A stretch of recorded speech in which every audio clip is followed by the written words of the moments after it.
नमस्कार दोस्तों। 1 फरवरी 2026 को यूनियन बजट पेश हो चुका है और किसानों के लिए इसमें बहुत बड़े फैसले लिए गए हैं। भारत विस्तार एआई प्लेटफॉर्म, नारियल और चंदन जैसी हाई वैल्यू फसलों पर सब्सिडी और मत्स्य पालन के लिए 500 जलाशय। अब सवाल ये है, क्या इससे किसानों की कमाई सच में बढ़ेगी?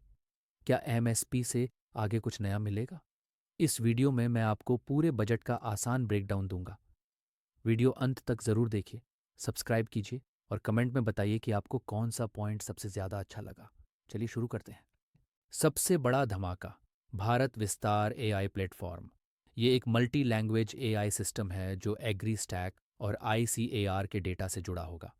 इस एक प्लेटफॉर्म पर आपको मिलेगा रियल टाइम मिट्टी की जानकारी, मौसम का सटीक अनुमान, मंडी के ताज़ा भाव, फसल से जुड़ी सलाह, वो भी बिल्कुल मुफ्त और आपके मोबाइल फ़ोन पर। किसान क्रेडिट कार्ड के लिए आवेदन करना हो या किसी सरकारी सब्सिडी की जानकारी लेनी हो, सब कुछ आवाज़ से पूछकर। छोटे किसानों के लिए ये बहुत बड़ा कदम है, खासकर मध्य प्रदेश, यूपी, बिहार जैसे राज्यों में। इसका असर क्या होगा? जोखिम कम होगा और पैदावार 20 से 30% तक बढ़ सकती है। अगले वीडियो में मैं बताऊंगा कि इस एआई प्लेटफॉर्म का इस्तेमाल कैसे करना है। अब बात करते हैं दूसरी बड़ी घोषणा की, हाई वैल्यू फसलों पर फोकस। सरकार अब सिर्फ गेहूं धान तक सीमित नहीं रहना चाहती। इस बजट में जोर दिया गया है नारियल, काजू, कोको, चंदन और ड्राई फ्रूट्स जैसे अखरोट और बादाम पर। इन फसलों के लिए high density plantation value addition processing units पर सब्सिडी दी जाएगी। 2030 तक काजू और कोको में भारत को आत्मनिर्भर बनाने का लक्ष्य रखा गया है। ग्रामीण युवाओं के लिए प्रोसेसिंग यूनिट्स में हजारों नई नौकरियां पैदा होंगी। अगर आप अभी पारंपरिक खेती कर रहे हैं तो ये बदलाव आपकी आमदनी को कई गुना बढ़ा सकता है। तीसरा बड़ा फोकस, मत्स्य पालन और पशुपालन। सरकार देश भर में 500 नए जलाशय विकसित करेगी जहां मछली पालन को बढ़ावा मिलेगा। एफपीओज और स्टार्टअप्स को क्रेडिट लिंक्ड सब्सिडी दी जाएगी। डेयरी, पोल्ट्री और पशुपालन में भी यही मॉडल लागू होगा। खास बात यह है कि किसान क्रेडिट कार्ड अब मत्स्य पालन और पशुपालन को पूरी तरह कवर करेगा।